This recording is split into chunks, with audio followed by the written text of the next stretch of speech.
Hello, friends. This is Mike Taylor from Page 99 and Pygmy Lush, and you're listening to The New Scene.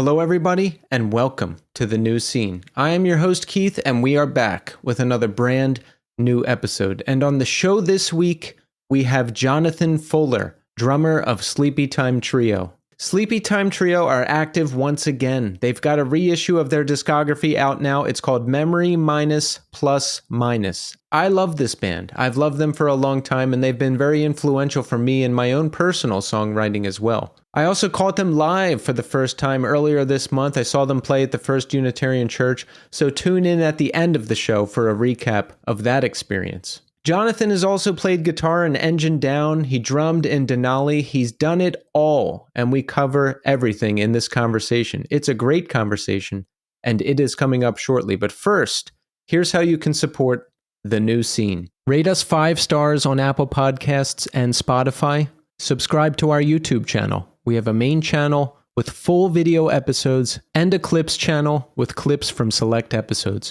We have shirts for sale at our store at Death Wish Inc. Pick one up. It's a great way to support the show. And you can follow us on social media at New Scene Pod. Also, don't forget to support Iodine Recordings. Milltown, Tales of Never Letting Go. This is the unreleased LP from Milltown. Have you heard Milltown? Have you heard them? This is really great post-hardcore featuring Jonah Jenkins of Only Living Witness, Brian McTernan from Be Well, Battery and Ashes, Matt Squire from Ashes. The band broke up before the songs were mixed, and these master tapes have been sitting for nearly 30 years, but they're here now, so make sure you order a copy of this vinyl today. The Stretch Armstrong Rocktober sale continues through this month. That's 25% off all Stretch Armstrong merch. Use code ROCKTOBER at checkout. The Drought and Common Sage Tour continues down the East Coast on their way to Fest. Make sure you catch these bands live. Check their page or the Iodine page for a full list of dates. For more information, head to iodinerecordings.com, sign up for the email list, and you can follow the label on Instagram at Iodine Recordings. And say hello to this month's sponsor, Evil Greed. In addition to their online store, Evil Greed offers tour merch, merch handling, and logistics services for tons of bands. They also offer merch and distribution solutions for bands and record labels in Europe and the UK. Evil Greed has a carefully selected roster of artists and labels in their online store. They offer very reasonable worldwide shipping rates specifically to the UK and the USA. All right, let's see what's going on at Evil Greed this week. We've got featured merch from Spectral Wound, Chelsea Wolf, Blood Incantation, Full of Hell, Gouge Away, new merch from Gouge Away. That's a nice looking shirt. We've got featured music from Sun, Eternity's Pillars on 12-inch vinyl, Sanguisugabog, Hideous Aftermath LP. We've got featured music from Bell Witch and Aerial Ruin. We've got the new LP from AFI, Silver Bleeds the Black Sun. Everybody's been talking about this record. Everybody's been talking about AFI. Now's your chance to pick it up. We've got a new EP from Speed called All My Angels. We've got new merch from Tribal Gaze, Hatebreed, a Perseverance t-shirt. Are you kidding me? Come on. Every week there's new music, featured music, new merch, featured merch. Head to evilgreed.com, sign up for the newsletter, and you can follow them on Instagram at evil_greed. Okay, so check back in with me at the end of the show. We'll do a wrap-up of the conversation with Jonathan. We'll recap that Sleepytime Trio show that I saw in Philadelphia, one of the best live performances I've ever seen. We'll cover everything, but right now, we are going to speak to Jonathan Fuller of Sleepytime Trio. Enjoy. All right, we are here now with Jonathan Fuller. Jonathan, welcome to the show. Thank you. I'm excited to be here. I'm excited to have you here, Jonathan, because I've been listening to you a long time, And Sleepytime Trio will be up to things again, which is very exciting for me because I've loved the band for a very long time and still have not seen you. And I think I will get a chance to do that soon. And of course, you were in Denali, Engine Down. You've done so much great music over the years, which I'm excited to talk to you about. But Jonathan, first I want to ask you, how are you doing today? Today is a good one. Today's a good one. I feel good. Yeah. I'm like I would say like 87 out of 100. That's good. If I can hit that, I'm happy, Yeah, high B. That's a high B. Where do you live currently? Richmond, Virginia. Have been in Richmond for a good while. For whatever, for 25 years, 20 something, more than that. Almost that long. What's your setup down there? Are you married? Do you have kids? Do you live by yourself? What's the deal? Yeah, married to my sweetie.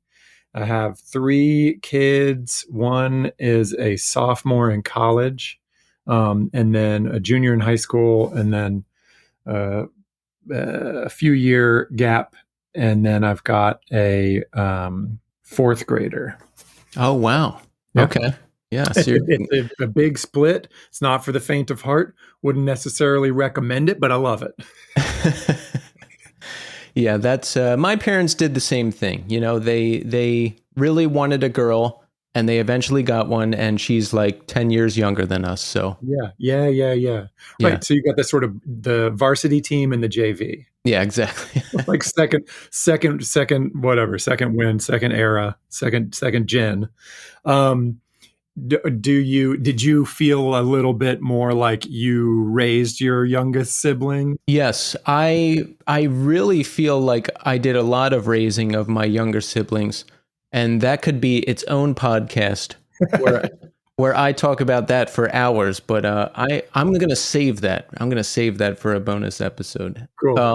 How does it work at your house? I mean, do the older siblings look after the younger one? Did you ever have like babysitters in the house? I'm curious. Yeah. So our oldest is a girl, youngest is a girl, and they are, the oldest considers the youngest sort of her mini me, and like she taught her how to walk, and she's been pretty, involved, and was the sort of de facto babysitter.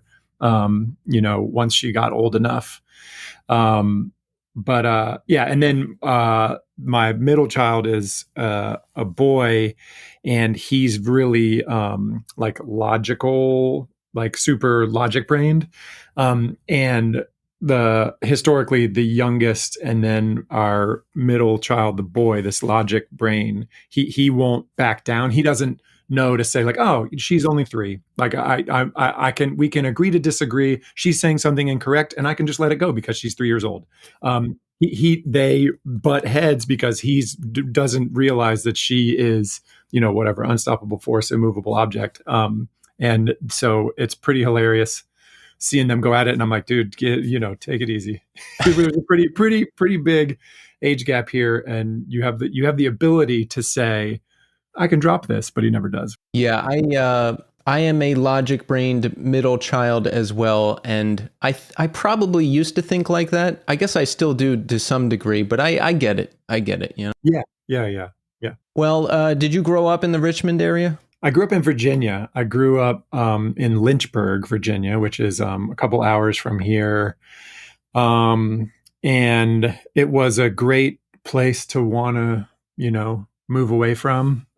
It really was a pretty great place to grow up. Now that I am an adult and have kids of my own, like I'm like, oh yeah, like I totally get it. But also, like you're supposed to want to, unless you live in like a major metropolitan area, you're supposed to want to break free. And so it was a great place to break free from.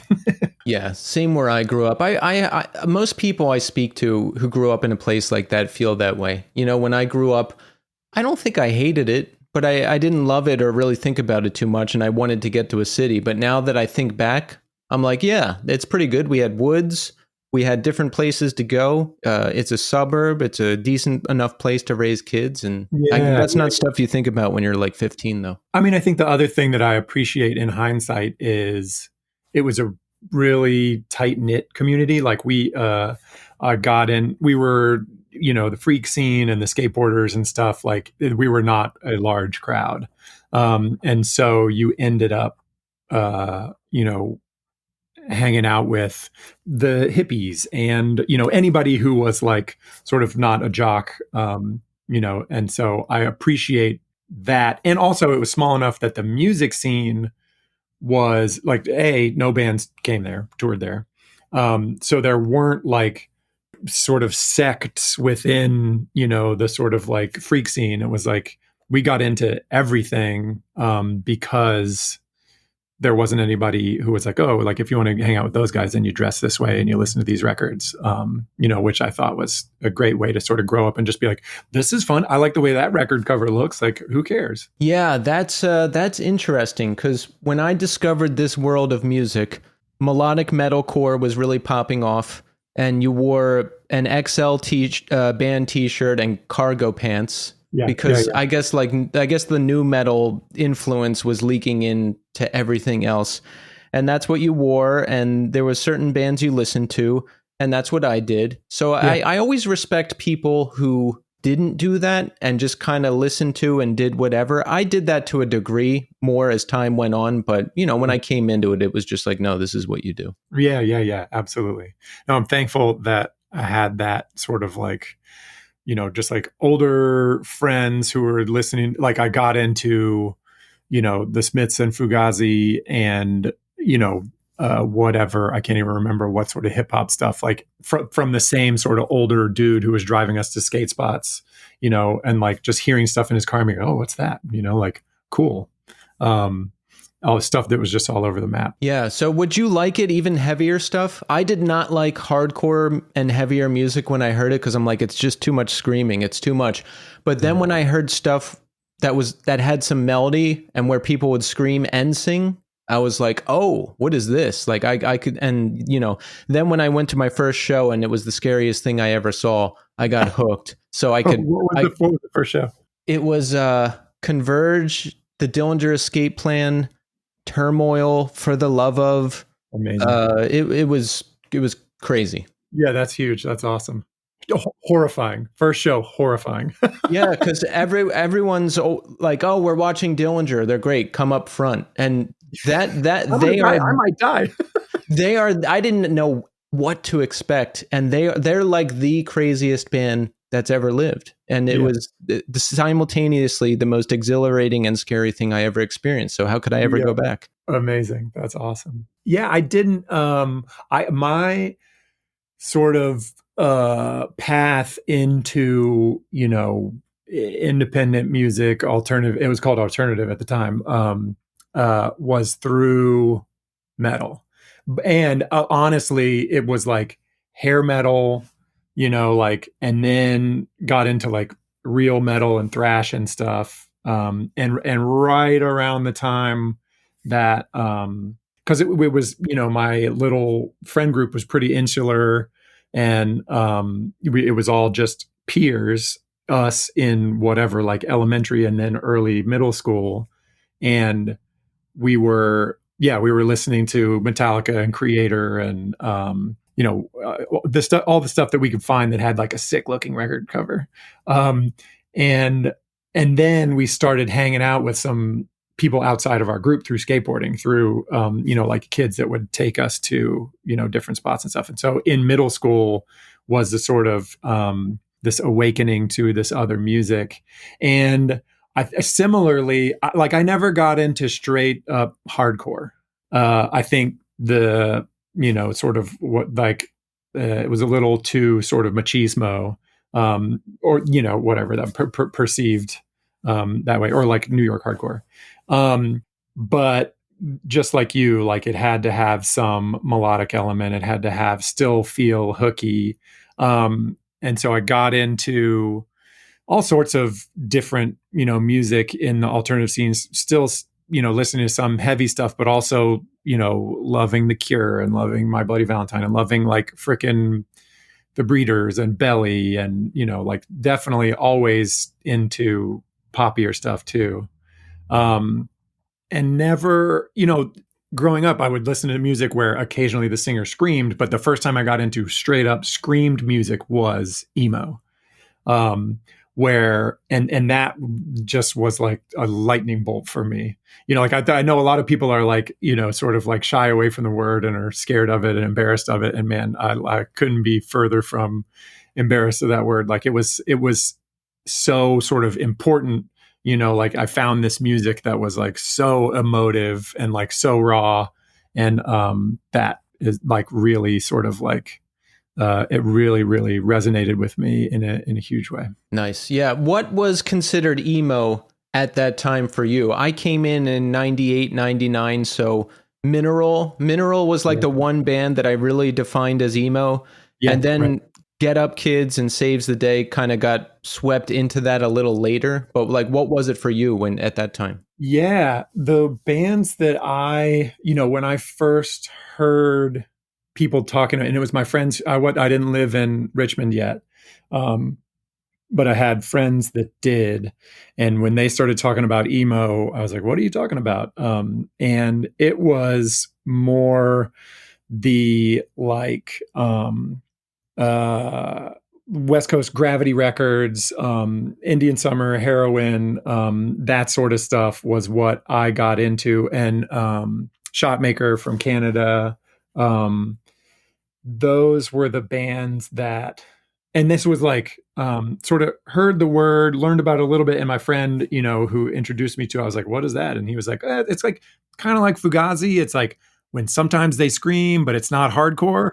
And so that was sort of the way, in for me. And then those sort of poppier, Midwest bands like fell in, and that was also emo. But I was like, well, that sort of makes sense. But like the way I learned it, it was kind of different.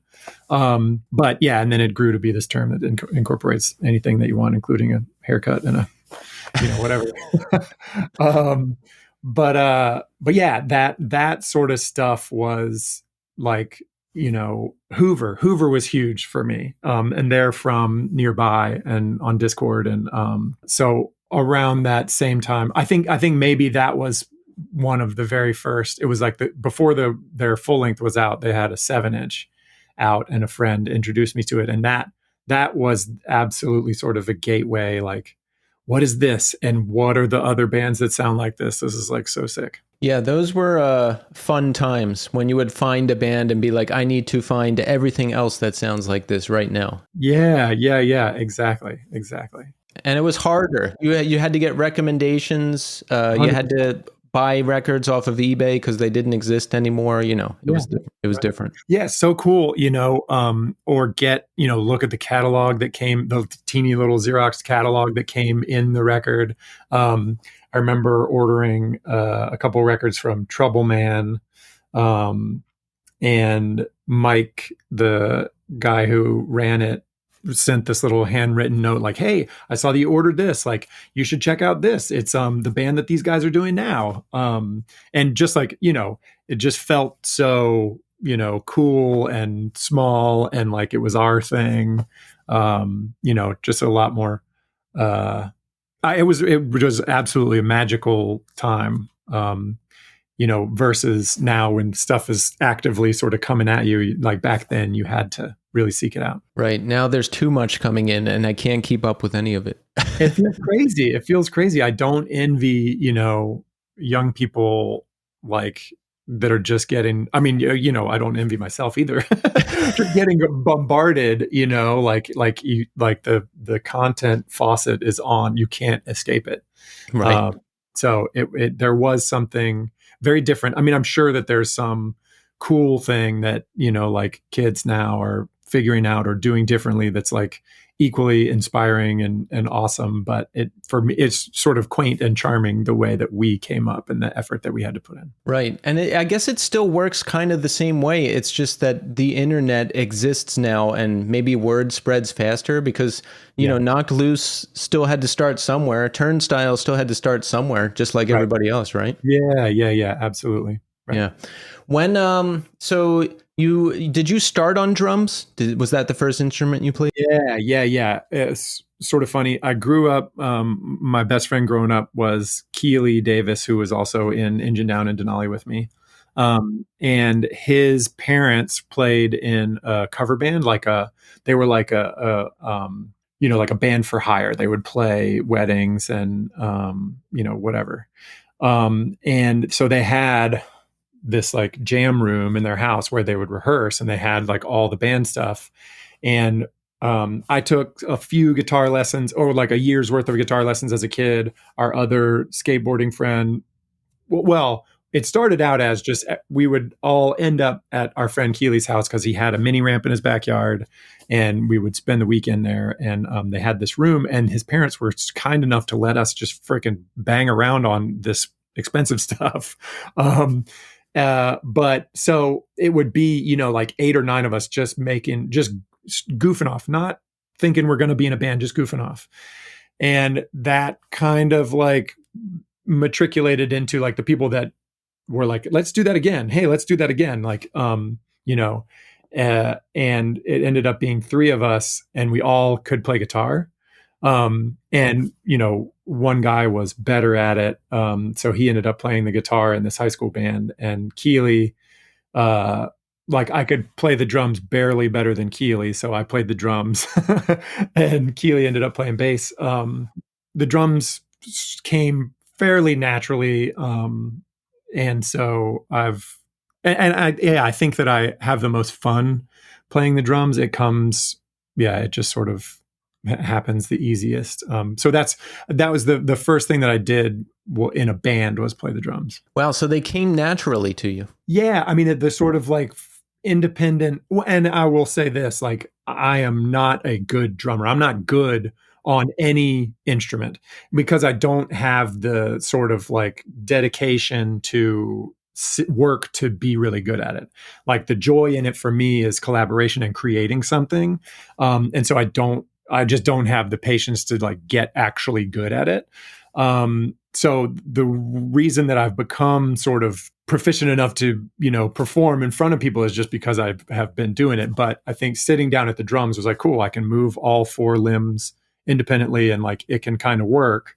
That happens. And it's, and, having sort of like played these instruments with my children, I'm like, oh, okay. So that doesn't instantly just happen for other people. Like it's like something that they have to work more at. Yeah. It's that's the way I feel too. I'm not a craftsman. I saw 9 Inch Nails last night. What is it? Josh Freese? He's the drummer. Yeah. He is a craftsman. He is a consummate professional who's mesmerizing to watch. I taught myself. I can make it sound good. I can be effective, but I don't think I'm good. Like right. I get the job done. I can get through it. I can get the job done. Sometimes there's things, and I play within my ability. I think that's the whole thing is like, I will never write a part on any instrument that I have to like, oh, well, I can imagine it. So I'm going to like work up to being able to do that. It's like, if my fingers don't do it now, like it's not in the song. Yeah. I'm not going to like memorize a very long solo that I can't do and like spend 3 months learning it. I kind of wish I would sometimes, but I'm not going to do it. Yeah, right. I think it sounds really similar where the joy is in doing it and like not the sort of perfecting of it. Right. So what is your musical history leading up to Sleepytime Trio? Were you in a lot of bands leading up to that? Not a lot.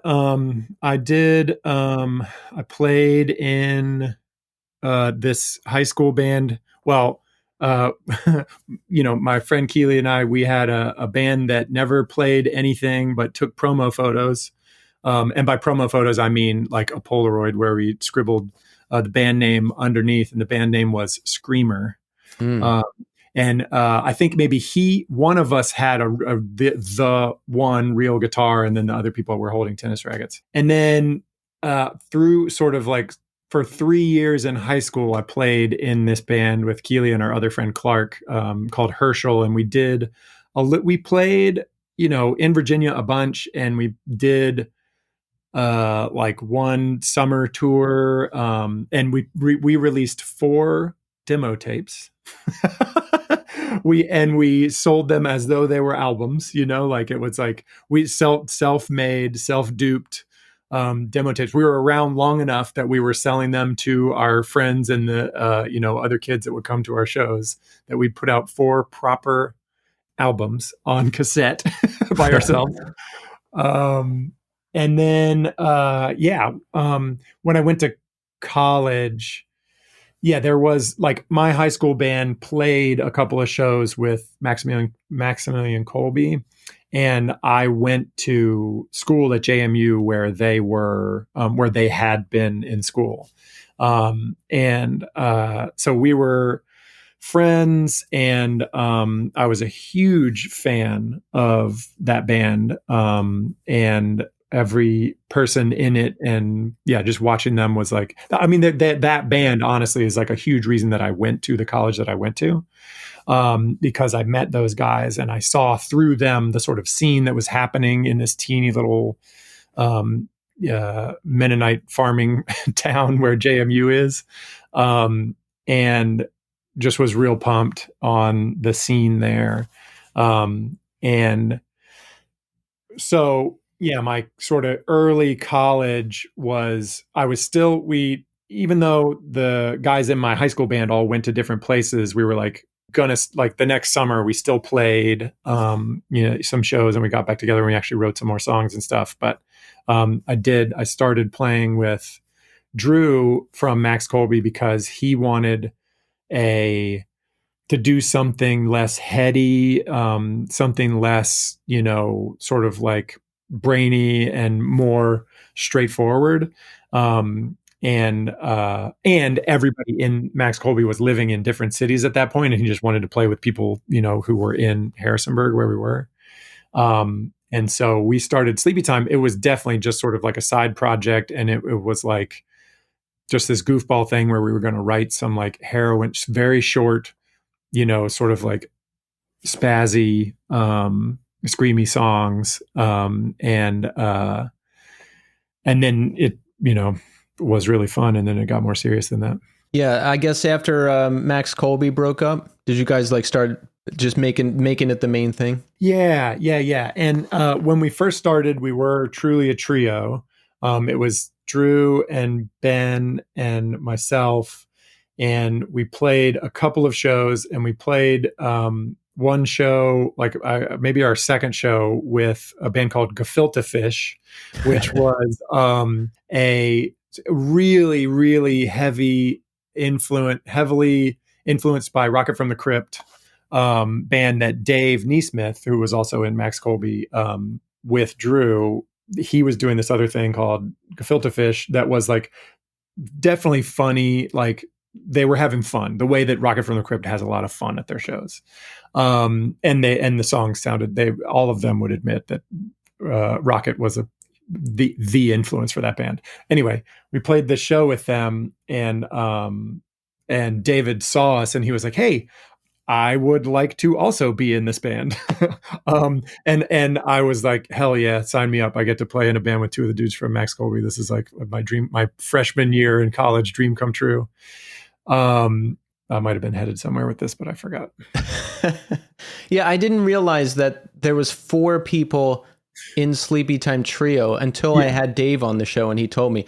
I actually brought that up recently because my band now, who coincidentally heavily influenced by Sleepytime Trio, Max Colby, all those bands, City of Caterpillar, Ink and Dagger, Page 99.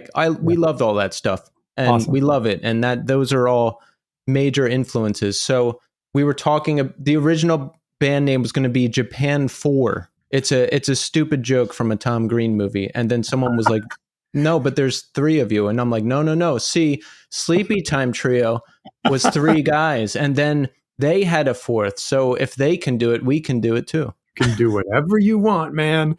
Yeah. So it was, initially sort of funny because the misnomer is like sleepy time and it's not sleepy music. Yeah. And then, having 4 people and it's called a trio is like even better. And that really sort of speaks to the nonconformist streak in the band, and like not taking it too seriously, and definitely sort of bucking norms. Like David is a huge everybody is, but I would say David, the most of us, bucks against conformity the most. I like that. I like that. Yeah. What was Sleepytime considered at that time? Was it considered hardcore? Was it considered emo? Was the term screamo even around yet? I don't think screamo was around. So I think, it was emo. I remember telling my parents that it was emo and then being like, what is that? And I explained it and they're like, I remember specifically my mom saying like, isn't all music emotional? And I was like, well, yes, but this is like, whatever, more unfiltered emotion, more unbridled emotion. And to this day, my mom, whenever she talks about this band, she's like, yeah, we went to see them and like, they never faced the crowd once. They literally had their backs to the crowd the entire time. I was like, yeah, man, that's the vibe. Did you, were you okay with that? Was there ever like we should turn around and face the crowd, or did that never come up? No, it really did never come up. I think that the scene we were playing in was so sort of anti-image and anti, it was about the sort of raw emotion. And yeah, we definitely never, to this day, there are members in the band that are like, band promo photos are stupid, shouldn't be taken. There's nothing more than like whatever, like this is just a selfie on MySpace. But yeah, so it wasn't ever, that was definitely never a thought. And really, yeah, we toured a bunch with 400 Years, and we did this European tour where our German driver, this guy named Marcus, who ran a hardcore record label, pretty stern. I mean, he's German, but then on top of that, already, sort of like stern facade, stoic guy, who routinely told us that during our show, like, there's too much emo, too much tonight. There was too much emo, like where like, one of the members from 400 Years would come up and like sing a song with us, and there would be, very sort of like tour emo, whatever, like hugs after the set, all that stuff. And Marcus was like not having it. He was like, too much emo tonight. But I will say this about Marcus. It was a softie underneath all of it, because at the end of the tour, he got a little teary when we all said goodbye. There you go. So you got him. Yeah, and I was like, too much emo, motherfucker. But yeah, so Sleepytime Trio did a good amount of touring, the Eastern U.S., Canada. You made it over to Europe too, right? We did. Yeah, we did. It was that, was like so huge, just a dream. And I think largely that occurred because we developed this friendship with 400 Years, who was a touring machine. Before that, like Sleepytime toured like the East Coast and a little bit into the Midwest. Like we did that in sort of a summer tour. I was still in school. So it, proper touring had to happen in the summers. And we did that. We actually met 400 Years on that summer tour, which would have been 96. And then became really good friends with them. They moved from Arizona to Virginia. And we started playing a bunch of shows with them, and they toured a ton. And so they sort of, whatever, we went on tour with them, this, epic tour of Europe and then the US, that was incredible, was like multiple months long, just like the greatest time of my life to date at that point. Just the whole thing, like seeing all these countries I'd never been to, going to these, like playing these squats where they're making you food, and people are showing up, even though we only had like a couple of 7 inches out. Again, the community, and like hearing about like, oh, cool, there's a band that, like somebody said sounds roughly like this, like, let's go see them. It was charming. The scene was charmingly small. And that worked in our favor. Yeah, that's how it was then. If a friend was booking a show, you would just go, because there wasn't a ton of venues. There wasn't a ton of promoters. So if one of these 3 guys is booking a show, I would just go. Everyone just goes. Right. Yeah, and those are the best. And those are the best times. I did one of those several month tours back when I was 20 years old. You get to see the whole country. They're memories you remember forever. Yeah. Yeah. It was so formative. Um, and yeah, incredible. Like, I have friends to this day, that I met and only like hung out with for 24 hours, and continue to be friends 25 years later. It's pretty cool. Nice. So, what's going on with you at that time? Were you thinking, "Oh, I have to get out of college and get a job"?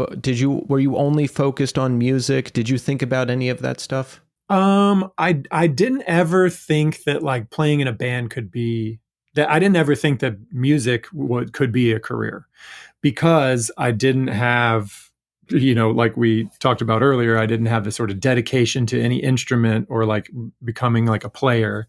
And I knew that the music that I was playing was so niche that like I'm never gonna, this is never gonna be a thing that like I knew that I was gonna have a job.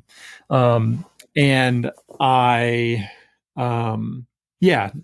finished college and wasn't ever thinking, that just sort of thinking like, okay, well, I'll get whatever job affords me the ability to leave on tour or go do these things, and didn't ever have like a 5-year plan. It was always very much what was in front of me.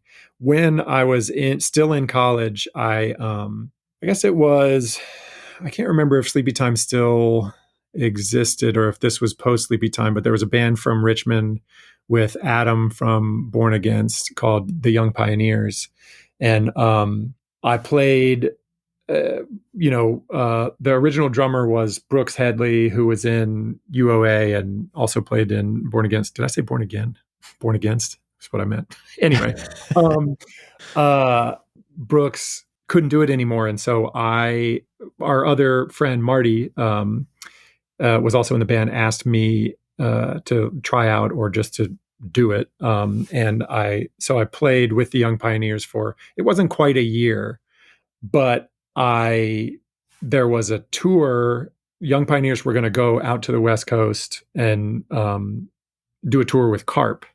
And I was like so pumped. But it would mean that I was going to like miss a semester of school. And that was like, I wanted to do it so bad, but I also was like, yeah, I guess that was the most firm sort of like proactive decision that I ever made, was where I was like, you know what, I'm gonna sort of stay on track and try to finish school in 4 years, rather than do that.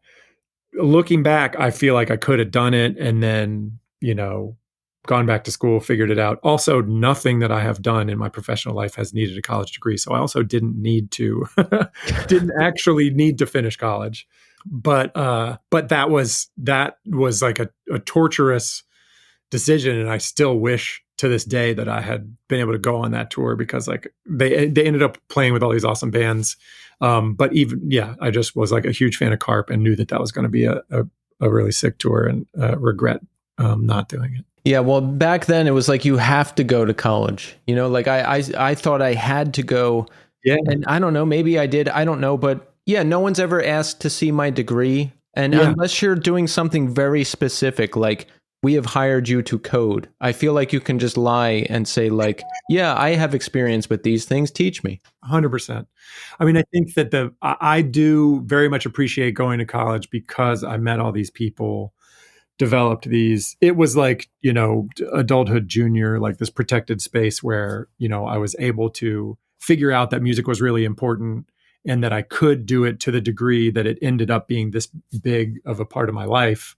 Whereas I don't know what would have happened if I just like got a job straight out of high school. I mean, who knows? Maybe I would have been even more music involved. But I do really appreciate. I don't think the college was a waste, even though I don't use my degree at all. I think that those years were well spent, and that whatever. Yeah, that time was incredible. I mean, did you end up like doing a bunch of music stuff when you were in school and meeting all those people, and it becoming, sort of a gateway to like larger music stuff? No, I met all my music friends when I was 16, 17. I went to college for a semester because I thought I had to. I failed out, and then I just went on tour with them. Yeah. Nice. Yeah. And my job, I just got on accident. I just took the first job I could, and somehow 20 years later, I'm still there and have developed a career. So Yeah. thank you, Awesome. Yeah. because Yeah. I don't Yeah. know Yeah. what I would have done otherwise. Yeah. I mean, things work out the way they're supposed to. Yeah. Yeah, exactly. So, when does Engine Down get started, and how? And had you been playing guitar? Did you already know how to play? Like, how? When does that form in conjunction with a Sleepytime Trio? I had been, I played guitar a little bit as a kid, took lessons, but literally never took the guitar out of the case when it was at home. I'd go back the next week and we'd play through the same music, and I would be exactly as bad as I was the week prior. And the teacher would be like, okay, well, sure. If you're paying for it, like come again next week. We'll do the same thing again. um, so I did that. I took guitar lessons for probably half a year or something. And then, my mom was like, hey, is this like, I don't see you practicing. Like, how's this going? And I was like, I don't really need, I'm not. And this was back when I was like still listening to hair metal and stuff. And I was like, well, I'm not a rock star yet. So I don't think these things are working. I certainly didn't. I mean, I'm sure I picked up something.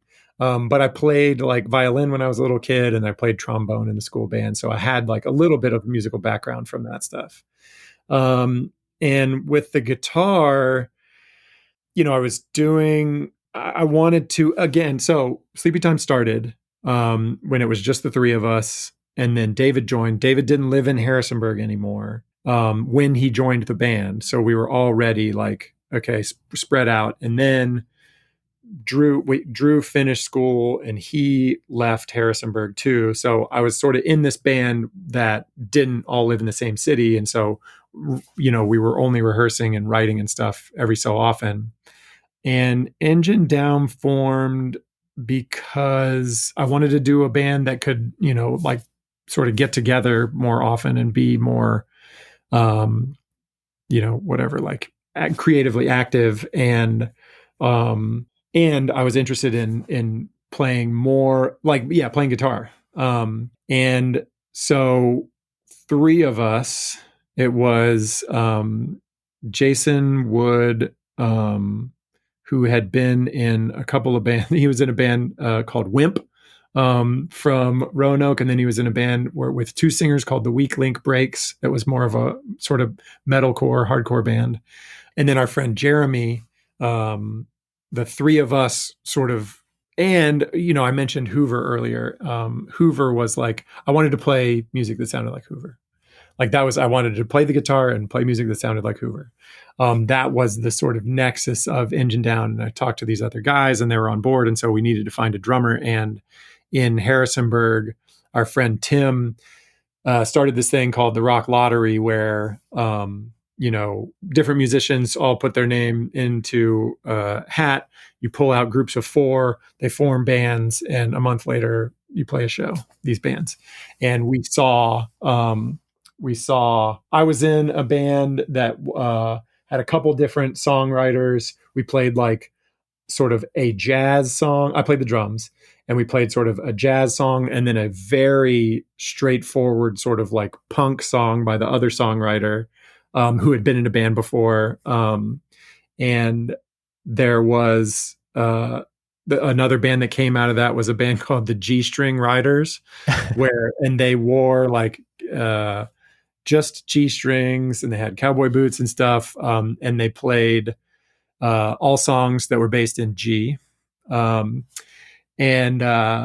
with that night, we saw, one of the other bands that played featured this drummer that we all saw, and we're like, we need to talk to that guy after this because that's our guy. Hopefully he is into what we are trying to do. And that was Cornbread Compton and Matthew Compton as he goes by now. But yeah, just ferocious drummer. And he was into it. And we started while Sleepytime still existed. And then Sleepytime sort of went on hiatus. Sleepytime did that epic European and then US tour. The van ate itself by the time we got to Chicago. We limped along, made it to our Chicago show. There was still 10 to 14 dates left. And we were all emotionally spent, and the van also died. And like, we probably could have figured something out, but we were all so cooked that we were like, cool, let's fly home. um, so we went home, and then after that, that was like just too much, like that was too long to be on tour for, who we were at the time. And yeah, we were just sort of so fried by the end of it that we played, a couple more shows after that tour, not a ton, weekend here, weekend there. And then it was like, and everybody was living in different cities. And we were like, hey, let's hit pause on this. And then, Engine Down sort of, kicked into higher gear because it became my main thing. Yeah. Was the intent to go full time, full bore with Engine Down, or did that just happen as the band progressed? Yeah, that just happened. And I remember, Keely and I so that band formed when I was still in college, and it formed with our friend Jeremy, and existed for a year and some change. And then we had like a proper US tour booked where we were going to go again, thankfully, with 400 Years, who took us under their wing. And Jeremy was like, I'm not cut out for that. Like, I feel like I can't do it. And so we asked my friend Keely, who was just finishing up at SCAD, if he wanted to do it. He came, and then became, and it was supposed to just be for that. I mean, for us, we were feeling it out, hoping that he would join the band, but the commitment was just for him to come and do that tour. And then he had fun. He moved to Richmond, and we kept doing it. And we had, we just had jobs, and we got busy enough. We didn't get busy enough until, I think, Engine Down and Denali both existed, and both of those bands were touring. And it got to the point where it was like, hey, it's not even really worth trying to get a job when we're back home, because I'm only going to be in this job for like a month. And we were not making like a great living. So it wasn't a conscious thing. It was just like, hey, I don't actually have time to get a job when I'm home. So hopefully this friggin' works. And thankfully it did. Again, Richmond was like super low cost of living. We were all like living with friends, or, living modestly. And so it was you're able to save your per diem on the road and get home with enough to, last you until you went out again. That sounds like a great life. You're young, you're in two good bands, you can scrape together enough to live and not have to get a job when you get home. Like, that's the dream when you're like 20, 21, 22. Yeah, it was awesome. It was absolutely incredible. So thankful to have done it. I would never, like, I am stoked on all the things I've been able to do, but I remember, sort of like when Engine Down was done, and I have no misgivings about. I know that like all the bands that I was in are, like, have a small dedicated fan base, like so stoked that anybody would care about something I've created, but under no delusion that like I made it, or like, would even call myself a career musician or anything. And when Engine Down was done, my dad was like, man, you guys did it. Like, you really did it. And I was like, hey, you know what? We did. Yeah, I'm surprised to hear you say that, because when I looked at all the bands you were in, and Engine Down, I remember hearing that name everywhere at the time. I didn't listen to it at the time because I was just off onto other stuff. But people loved that band, like especially in Philly. I lived in Philly at the time. Yeah. Philly was a second home for sure. Oh yeah, like I actually thought you guys were from Philadelphia at one point, but then I was like, oh wait, and then I was like, oh wait, it's someone from Sleepytime Trio. Oh wait, like, as much as I think I know, I always find out more, and I'm like, wow. Yeah, right. No, it was cool. We toured just relentlessly, yeah, again, it's so awesome that anybody cares. And, like, it makes me really excited there are bands and music and records that I care a ton about and really impacted me. And if anything that I've done even comes close to registering like that with someone, then it's like, that's really special for me. That's great. Yeah. Did while Engine Down is happening and you're doing great things and you're touring a lot, did you want to really make a career out of it and go bigger? Because at that time, it seemed like you actually could really go far with this music. You saw bands like Get Up Kids blow up and Saves the Day and Coheed and Cambria. And I mean, there's like a lot of crazy things happening where you thought like, hey, we could actually do that. Did you guys want to do that? Did you want to do that? Yeah. I think it was an interesting time because we did, we saw a lot of our peers, getting that attention and moving up, to like this next level. I mean, again, we loved what we were doing. It was awesome. I think comparison is the thief of joy. And we were seeing these other bands, like playing these huge places. And it was like, well, yeah, we're working pretty hard too. Like, I feel like we would be pretty good in a venue that size. So we did, there was, I don't think that we never really changed the music that we were writing in order to try to capture a bigger audience, but we changed the way we were going about it in order to try to reach a bigger audience. We wanted, for our fourth and final record, we moved to a new label to see what that could do. We spent more time in the studio to sort of see what that could do. And we started touring more, like doing more support tours and stuff like that with bands that weren't necessarily like the perfect fit for us, just because it was like, well, let's just see what happens if we play in front of like different types of audiences.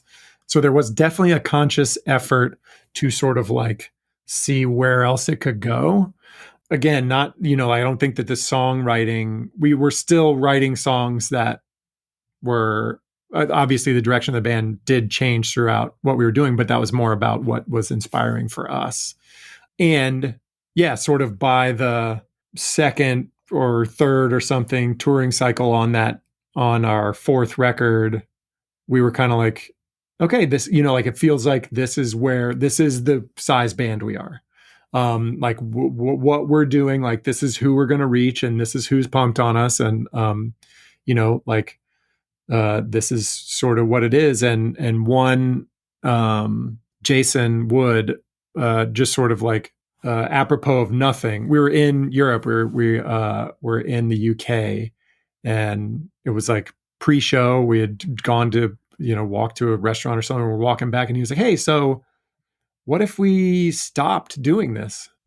And we were like, "Oh," and nobody was like, "No, like, how dare you say that?" Like, we all were like, "Now that's something to talk about." And then we talked about it, and we were like, "Sure. Yeah, maybe we stop. Maybe we finish this tour and we do one more US tour, sort of calling it our farewell tour, and then we don't do this anymore." And everybody was kind of like, "Yeah, I think that feels right." And we still loved each other. We still totally got along. It was just kind of uncanny that he brought it up. And I don't know. I mean, I'm sure we all had like, well, now how long are we going to do this? Like, how long does this work? But I had never been like, it's time. But when he said it, it was like, yes, it's time. Isn't it funny? That's not the first time I've heard that. The band I toured with sort of broke up like that too. One guy said to another, like, "I don't want to do this anymore," and he's like, "Neither do I." And then like that, Right. that got it going. Isn't it weird that like maybe it just takes people being like, "I'm done." Yeah. Okay. Yeah. Or even like, "Do you like this?" No. Yeah, me either. It's an interesting dynamic. Yeah. Yeah. Did you feel better with being on Lookout and playing to different audiences and doing all that stuff? Was the band happier? Did you feel like you were getting more to where you wanted to be at all? It didn't feel like it changed that much. I mean, it was fun to do something different. It was really fun. Like, all the people that were running Lookout were so rad. And it was fun to feel like, because we had, Love It is amazing. Has always been there. And I think it's just all that I personally had known at all. So it was fun. Like the Lookout thing kind of came from, we were recording with Brian McTernan, and he was a mover and shaker, and he had like, a development deal at Atlantic, and he was working with these bigger bands and stuff. And so he was like, his wheels were turning, and he was like, like, I think that this label could be cool, or like this could be cool, or, all these different things. He was excited about the potential, and he saw, he could see that we would be inspired by trying something else. And yeah, Lookout was so cool to even just to go there to the headquarters, and just sort of like, it's so steeped in history, and was just absolutely a fun and different thing. It's kind of funny because we are probably one of the bad decisions that led to Lookout falling apart, in terms of like whatever, maybe paying too much for a record that didn't recoup, or yeah. But so all that, Lookout kind of fell apart after we weren't active anymore. But yeah, at the time it was cool. We were trying. Okay, we made a proper video, for a song on that record, which felt new and different, and was fun. Like was a whole new different thing. So it was all exciting, and it was a whole different world than facing each other on stage, never turning your face toward the crowd. Did you guys do that too? When Engine Down first started, yeah, we were more that kind of band. Although I think we probably did it pleased my parents that we at least turned around a little bit to face the crowd. But then we became, and I think, none of us, in the beginning, none of us were sort of singers. We would do some melodic stuff, but like we didn't have a whole lot of confidence, and we came from this sort of screaming background and stuff. Keeley has a great voice, and bringing him into the band was like, oh, cool. Like we can sort of, I can get behind that. I can face the crowd if like this guy's friggin' got the pipes. So it just, it sort of naturally evolved into a little more confidence and comfort. Yeah. Was it hard to watch other bands like rocket off to success at that time? Now, when I look back to 20 years ago, it's easy to say like, oh, this happened. Like when I look back, all the really pop punk and really emo and poppier type bands were the ones that kind of took off. And I guess that makes sense. So, and Engine Down is just way more nuanced, and there's like a more unique, sometimes melancholy sound. So like I can see why the pop punk masses didn't like gobble it up. And it's easy to look back now and kind of make those judgment calls. But when you're young and when you're in it, it's just like, oh, this is happening for them. Why wouldn't it happen for me? Like, was it hard to ever like deal with any of that stuff or think about that? Yeah, I don't think it was hard. I think it was we knew who we were, and like, we weren't writing like catchy sing-along choruses, and that music was fun, but like when we sat down and wrote music, fun didn't come out of us. And I think, we recognized, there were some other sort of outlier bands that felt like, there were things that were like, oh, okay, so that band is successful and they feel like weird and not like straightforward. So maybe there is a shot here, like an At the Drive-In, or, who of course is like super charismatic and energetic. And, I understand why they sort of, are so magnetic, but there, I think we thought about it a little bit in terms of like how much we were touring, how much work we were putting in, but never we never were like, man, we really laid it all out there and we put some fucking hooks on this thing and people are not buying it. It was like, well, we're kind of doing what we're doing. So I get it. Yeah. Yeah, that's always been my approach too. Like I just write what I write. I don't change it to try to make it more popular or anything like that. It has to be authentic and it has to be what I'm feeling and it just has to be what's coming out of me, and that's the way I do it. Right. For sure. Right. So Denali going on while Engine Down is playing too, right? That was formed Maura, Keely's sister, right? She wanted some help with her songs, and what did she pull you guys together, and then we got it going? Yeah. It was like, like great songwriter, amazing voice, and had songs. She's in college. She's 4 years younger than us, and or maybe more. But she was in a couple of bands, in when she was in college, and kept struggling to find people to play music with that didn't want to play like sort of screamo or like, like this sort of like big, heavy, she's like, oh, cool. Like that's like not exactly what I do, but like being in a band is fun. And she moved to Richmond when she finished school and, sort of had some songs written that Keely started collaborating with her on. And then, so that, the three of us, Keely, Mara, and I started fleshing it out with her playing guitar, him playing bass, me playing drums. And then brought in Cam, who had been in a band called Lazy Cane, who was excellent with sort of textural sounds and a great songwriter as well. So yeah, pretty early on, the four of us, things sort of gelled and the songs were really strong pretty early, which was fun. And Keely and I, well, everybody else except for Mara in the band had toured and had done this thing and had put out records. And so things moved a lot quicker for Denali because we sort of knew who to go to and what to do in terms of like, playing shows and had connections to be like, hey, we've got this new band. Like, can we open for you? Nice. Yeah. I remember you were just there. I had that first record back in the day, the one on Jade Tree, right? Yeah. The self-titled one. Yeah. Yeah. How did that come about? Was that the first release? Was there anything before that? No, we did, we'd self-made, so, our sort of like demo CD that we recorded with a friend here in Richmond. And it was, whatever, like 4 or 5 of the songs that ended up being on that first record.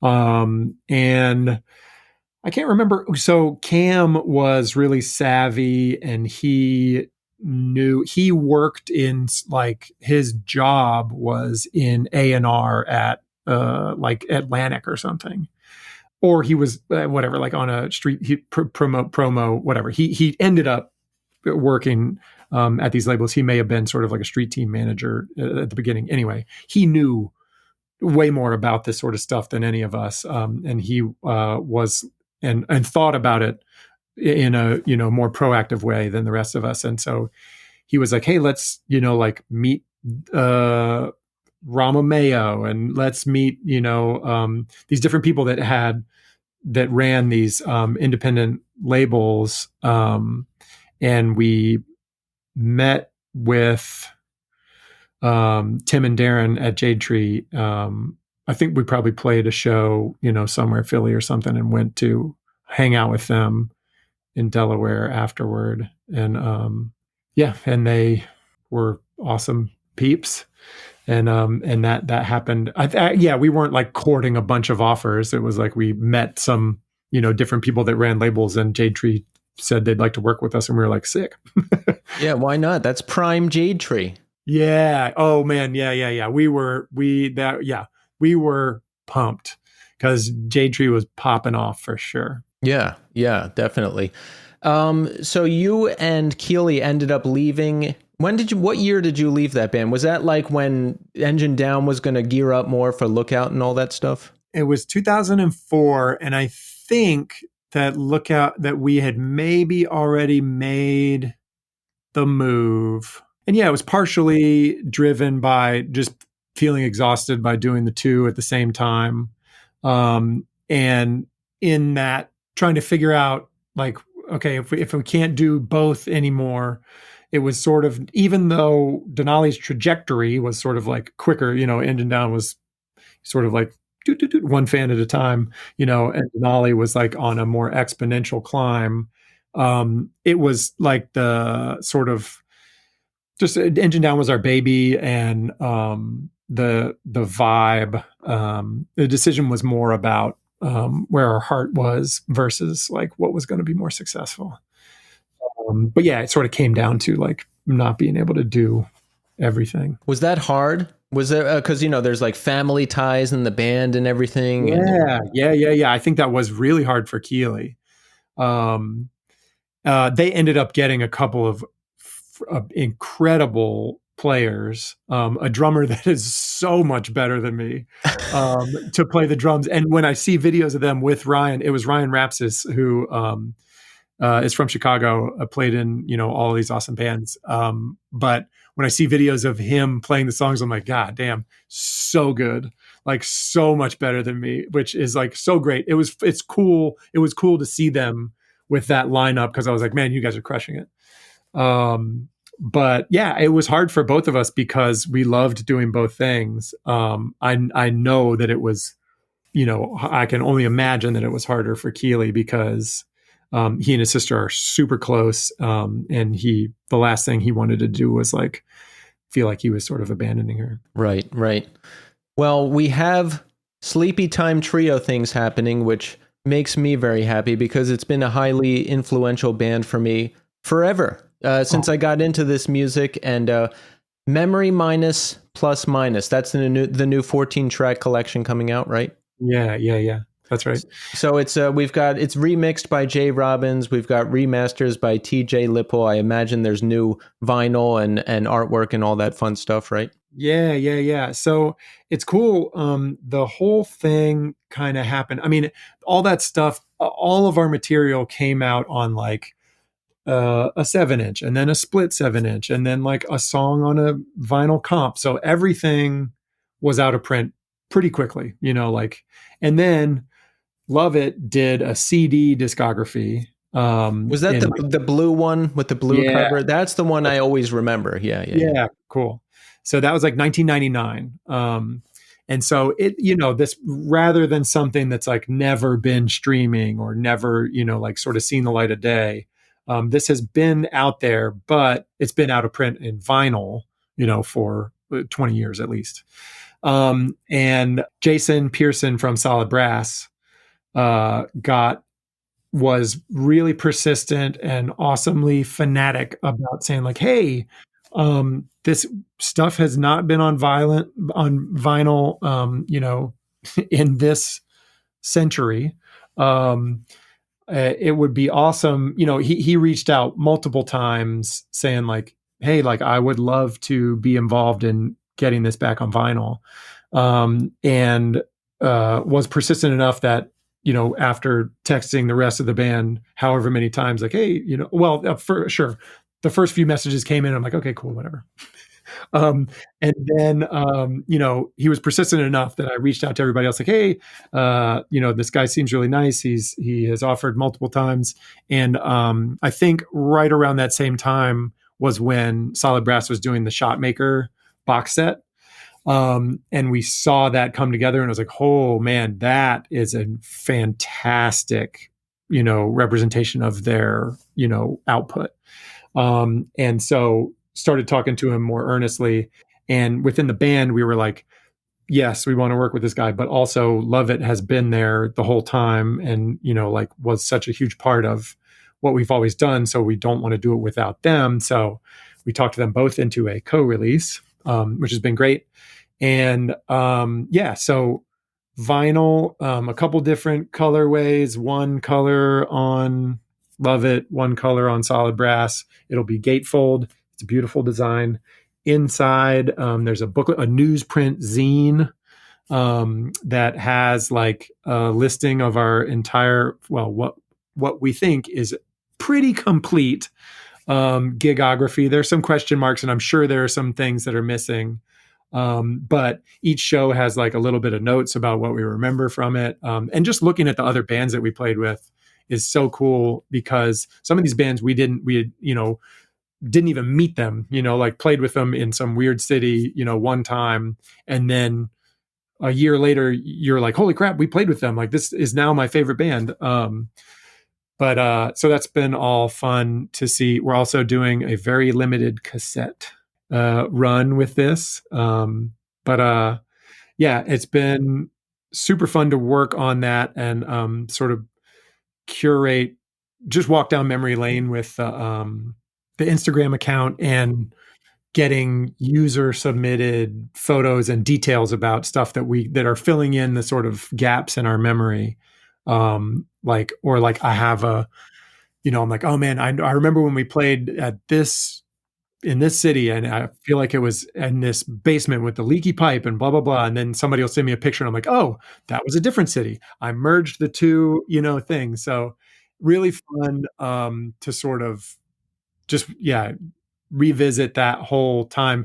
And that era was just so magical. And when you look at the show listing, or like think about all the other bands that were doing that crisscross in the US, playing these freaking VFW halls and like people's kitchens, it was just such a awesome, magical time. And so hopefully the vinyl sort of like feels like you're reliving it. I love the sound of that. I need to get it because I love these songs. I've listened to them for years now, and I wish I knew about more of this music back then when it was like happening in the late 90s and early 2000s, because I'll go back and see those show flyers and I'll see like Sleepytime Trio or Page 99 or City of Caterpillar, or and then you hear about Antioch Arrow and Heroin and Hoover, like all those bands, and I'm like, and I see old flyers and I'm like, I could have gone to that. Why didn't I know about that? Where was Super I? Bowl emo, yeah. Yeah, what was I doing? Like, why? Right.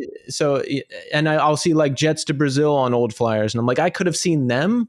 Why didn't I know about that? Why didn't I think about that? What was I doing? So I like that this music is having like a kind of a revival now. It seems that there's definitely increased interest in it lately. Do you notice that at all? Do you feel that? I have. I mean, I definitely feel it. And like, there's kids that are making bands, in this style and inspired by this. I think it's freaking awesome. The thing that I'm most pumped on is that all these young bands, it's not just a bunch of white dudes, like there's often, like a mix of genders, and there's often, people of color. And that's like, whatever, like, that's just like, I'm super pumped on that. And yeah, I mean, I think there's plenty to scream about now. So yeah, thinking about like the political vitriol that we had back then is like, feels like just minuscule compared to like what's happening now. It feels crazy. But yeah, it is really fun and cool to see. And I love, I also, just like you, I love seeing those old flyers that have, like any of these bands that, whatever, it's like, it'll be like Heroin and also Cap and Jazz, and like, just this crazy, these, shows that had this wild mix of bands that were just like, yeah, we are the weirdos. And so we're going to play in the living room at this place in Kalamazoo. Exactly. I want to bring that back. That I'm trying to do that with my band now. And I hope to get to a point where I can piece together some really diverse shows, because I'm sick of just seeing all the same band. I want like 3 wildly different things and 3 wildly different crowds to come together. Yeah. Totally. Yeah. Absolutely. When is the last time Sleepytime Trio played? Was it, you guys toured in Japan in 2014? We did, and it was incredible. Yeah. That was so good. It's a label and just a cohort of guys called Say Hello to Never. And they organized the trip. And Love It Records actually like does well. Japan just has this culture of fanaticism, which is really great. So people are into something, they get really into it. But Love It did, like Love It bands historically do well in Japan. And they reached out to us and organized the whole tour, and it was the best organized. I mean, it was like felt really posh because I got to just show up and play, and somebody else was driving me, and all the shows were well promoted, well attended, and the Japanese audience is so fantastic and enthusiastic, but polite, and it was incredible. So that was the last time we played multiple shows back to back. We played, we opened up for our friends who did a reunion in Action Patrol in Richmond, and that was in 2018, just a one-off. But so that would be the last time that we played. But like the last time we played New York and Philly, and DC was back in the 90s. Oh, really? Yeah. Wow. Okay.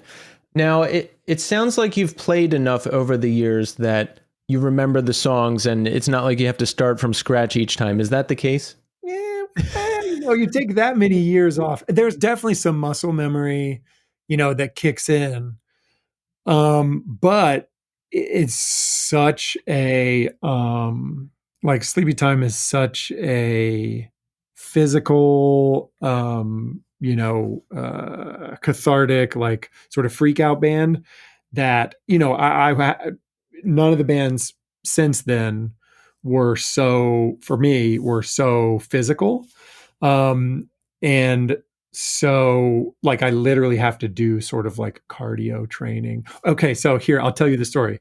We played the Fest in Gainesville in 2012 or 13 or something like that. And 12 years ago, I was still a young buck. Definitely not a young buck. I was, in my 30s, but we were, but we didn't realize it. Exactly. And I was like, cool, like I'll remember the songs and I'll get up there and freak out like I used to. And we played, and I was like hurting, couldn't get enough oxygen, and literally in the last song, like started getting tunnel vision. My nose fell asleep on my face. I couldn't feel my nose. It was like a bad scene. So in the few shows that we've played since then, I'm like, hey, you know what you need to do as a grown ass middle-aged man is work up to that. You can't just jump in there and do that and expect that your body is going to respond the way that it did when you were 18 years old. Yeah, I'm 43 now, and I'm in a band like that now for the first time that I'm fronting. So yeah. I had to learn, nothing really bad happened, but I just had to learn the hard way that you have to build up to it now. You cannot just freak out. I cannot just freak out like I did when I was 22 and drunk and thrashing around on stage and be fine. Like you just can't do it anymore. Exactly. Yeah, it's funny, the group thread with the band talking about like literally like running on a treadmill and like bumping up the speed for like the length of a song and then bumping it back down. Like that's a good idea. Yeah. Like literally working up to it to be like, all right, do we think we can handle it? And of course we're gonna like, totally be spent and we're not going to be able to handle it, but it's funny that we don't recognize now that we need to put in some work. You can't just get up there and you're not going to be 19. Yeah, I started running, so that's a good idea. I'm going to run for the length of the set. I'm going to build up to that. What do you do? What do you do? I have done that. I have been playing the drums a bunch. To just because I haven't played the drums at all. I mean, a little bit here and there. I have gotten to do a couple of fun things with friends who need a drummer for just like a handful of shows I did. Have done that with a couple of different people, just sort of like hired gun. That's like, I consider it to be like a rock and roll vacation, which is so fun. But it's been since the last time Sleepytime played. Well, no, that's not true. It's been 5 years since I've done anything, well, really played the drums with any regularity. So I have been playing the drums. I'll play through the set, and then I do that sort of interval running where I run real hard for like 3 minutes, and then I'll slow down for a minute, and then I'll run real hard for 3 minutes. So that's my routine, and hopefully my nose doesn't fall asleep. I like that interval running idea. I'm going to remember that. Yeah. We just, dudes of a certain age, we got to get into it. You have to. Has there ever been talk of an Engine Down reunion? Have you ever reunited? We haven't ever reunited, and it's been floated here and there. I imagine there has to be offers, right? This seems like a band no, you know what? We haven't ever gotten an offer, like a promoter offer. I mean, we've, sure, like people like, hey, nothing that felt serious. But as friends, like every once in a while, one person would be like, hey, does it feel like we want to do this? And then the other three people would not really be on the same page. And then, 2 years later, somebody else would be like, hey, now that you brought it up, and then the other person who initially brought it up would be like, yeah, you know what I thought about it. It's not a good idea. So never been on the same page. And then maybe a couple, 2-3 years ago or something, we all kind of entertained it more seriously than we ever have, and ended up with no, because we got to do a farewell tour. We stopped when we still loved each other. There wasn't any drama. We got to tell everyone like, hey, we're going to do this one more time. Come on out and see us. We got to do that. And we had been touring a ton and had developed this, I think that the fear for us is that we would go play shows and it wouldn't be as magical as it was back when we were really, on our game and could conjure up really magic, whether the crowd on the best nights, the crowd also felt the magic. But every night could at least, conjure some magic between the four of us on stage. And I think we all have such a good feeling about that it just felt sort of too dangerous to potentially tarnish it. Yeah, that's a good point. It sounds like there's nothing unresolved. So why dip back if there's not a specific reason, or I always say it's not time until it's time. And I've seen this play out a bunch of times. So if it's supposed to happen again, the universe will align whatever it needs to, and it will happen again. Yeah.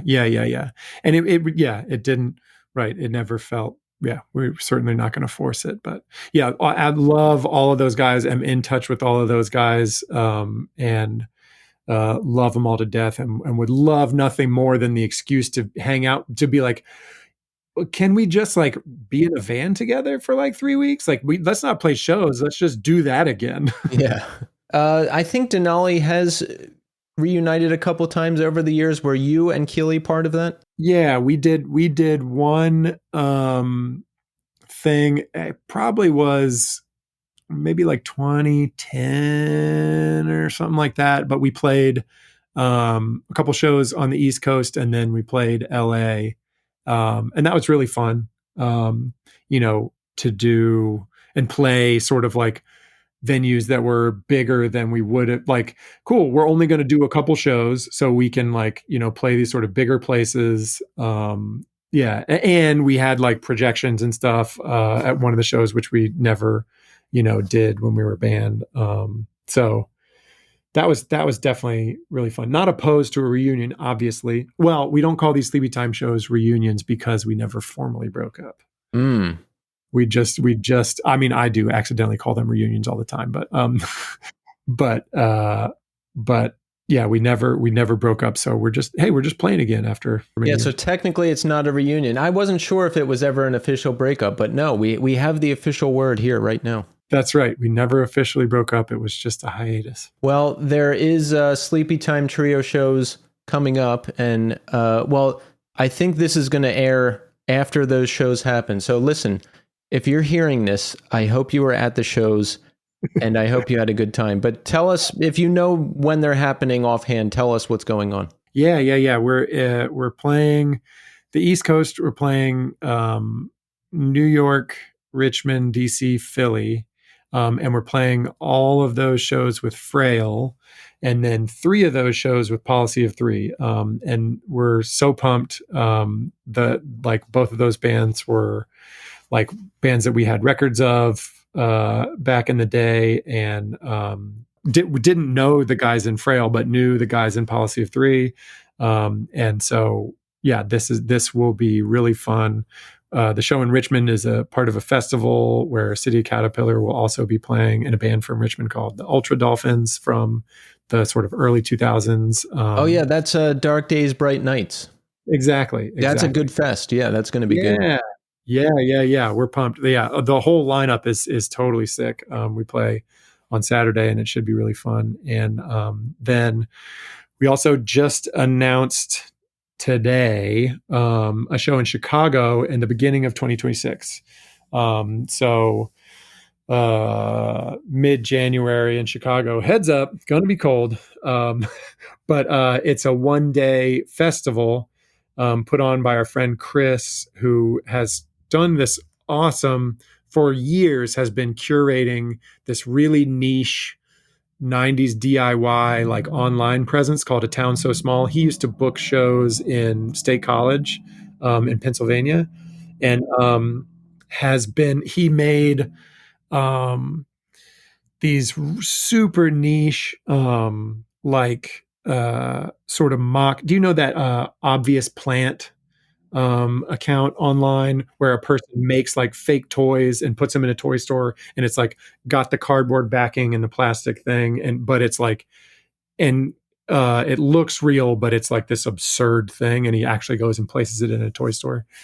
So this guy Chris did something similar with these really niche it's like a Don Caballero collectible, and what's in the little plastic thing is a calculator because it's math rock, or like things like the Hoover and Lincoln put out a split 7-inch where one side was a penny, one side was a nickel, and he made a little package that has a penny and a nickel in it for the Hoover Lincoln. Just all these things that are referencing these super niche bands or things. And he's been running this online. It's an Instagram account called A Town So Small that will post like these rad flyers from these shows that happened in front of like 6 people and are all the best bands you've ever heard of. Anyway, he's been doing this for a long. He's a lifer, and he just organized this festival in Chicago where it's like Rainer Maria, Hey Mercedes, Pogo, Samuel, us, Ethel Meserve.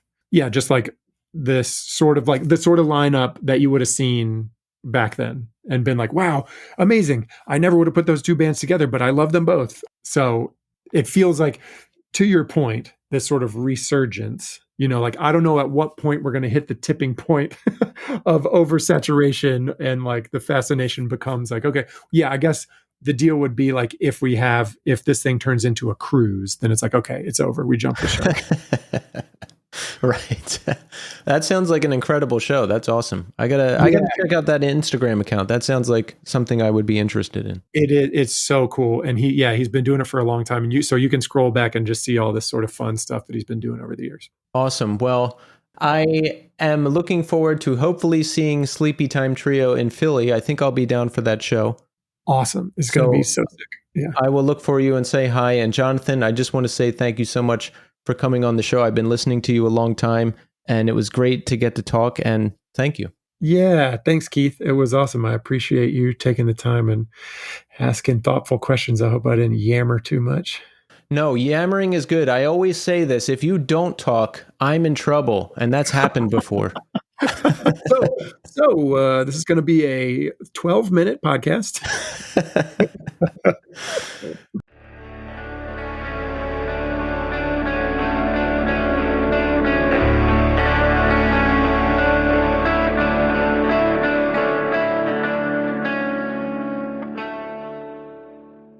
And there you have it. Jonathan Fuller. Excellent, excellent conversation. I wasn't even aware that he was in Engine Down and Denali too. All these years, I didn't know those connections existed.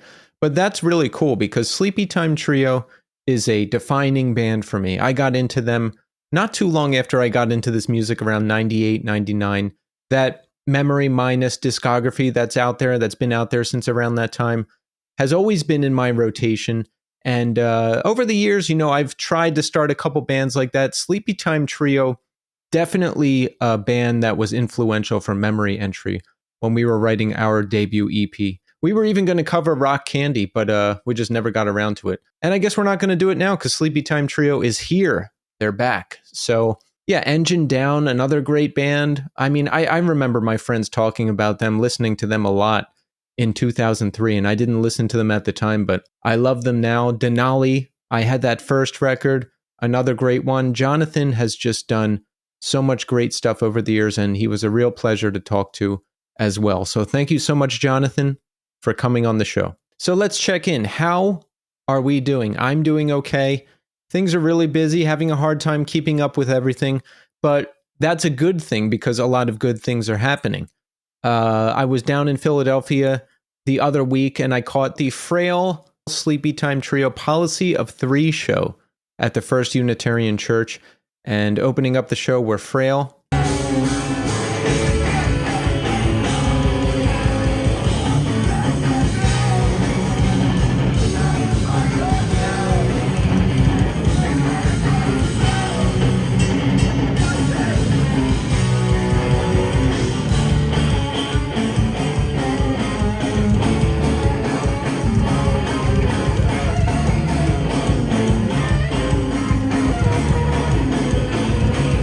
They put on an amazing set, even better than the last time I saw them in February. I think it was February.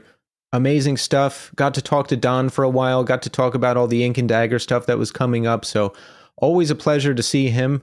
After that was Sleepytime Trio.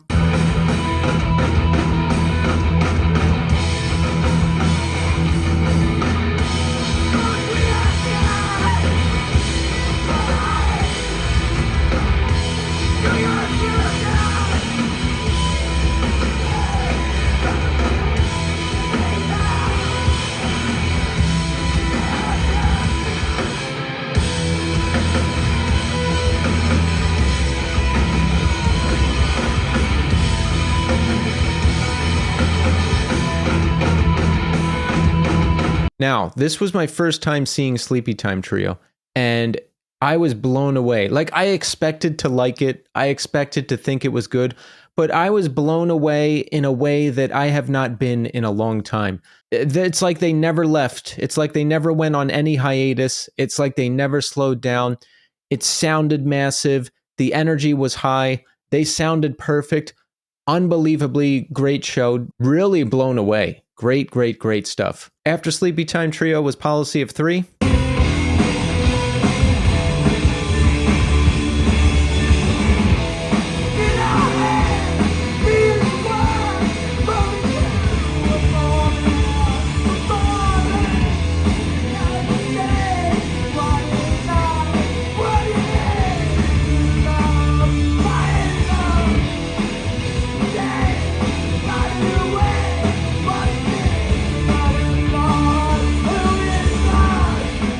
My first time seeing them, my first time hearing them too. I hadn't heard of them. I understand that they were a pretty big deal back when all this music was happening, I guess, in the mid to late 90s, but I definitely want to dive more into their discography. But I'm really happy that I made it down to the show. I'm really happy that I got a chance to see Sleepytime Trio for the first time, so awesome stuff. So let's read some Spotify comments. We haven't done that in a minute. Episode 301 with Alan Epley of Shiner. Michael Swan says, great interview. Alan's an amazing artist. Enjoyed this. Thank you. Bird Hands is fab. Thank you, Michael. And Matt Zero said this about episode 301, also with Alan Epley of Shiner. Matt says, this was the best Alan interview I've heard yet. Nicely done. An interview of each Shiner member would be bad-assery. Thank you, Matt. Yeah, I would do one of those full band individual interview episodes with Shiner. Maybe I'll do that with the next album. Episode 300 with Ken Vasoli of The Starting Line. V Romero 3 says, first time listener, loved the episode. Ken got me here. Staying for you, my dude. First time dad at 41. You got this, Ken. Good stuff, fellas. Thank you, V Romero, and welcome. And Jay said this about episode 296 with Nathan Ellis of The Casket Lottery. Nathan is the goddamn best, and so is The Casket Lottery. Jay, I agree. Thank you for listening, and thanks for the support. And Bron said this about episode 218 with Courtney Taylor of the Dandy Warhols. Great interview. Love these guys. Thank you, Bron. Yeah, that's one of my favorite episodes. Really interesting guy. Definitely go back and listen to that one if you haven't heard it. We've got some new YouTube comments too. Episode 298 with Todd Kowalski of Propaganda. Made of Stone says, lovely Todd as always. Nice interview. Thank you, Made of Stone. Max Mustard said this about the same episode. Todd, what a legend. Definitely a legend. That was a great episode. Thank you, Max. And Ginseng Arts said this about episode 213 with Aaron Turner. Amazing interview. Thank you so much for this. Thank you, Ginseng Arts, for listening. Yeah, by far, episode 213 with Aaron Turner from Hydra Head Records and ISIS and Sumac. Easily one of the best conversations I've done on this show. Really, really compelling stuff. If you haven't heard it, definitely go back and listen to it. Thank you, everyone, for the support. Keep the YouTube comments and likes and all of that stuff rolling in. Keep the Spotify comments rolling in. Keep the Spotify and Apple Podcast 5-star ratings rolling in. It all helps. And remember, if you're listening only to the audio podcast, there is full video episodes on YouTube. If you're interested, when I do these show reviews at the end of the show, I'll put, video of the venue, clips of the bands. There's bonus stuff in there sometimes. And the interviews are full video too. So it's all there if you want it. Next week, we have a very, very, very special Halloween episode of The New Scene. It's a good one. You're definitely going to want to tune in. I'm back next week, and I'll see you then.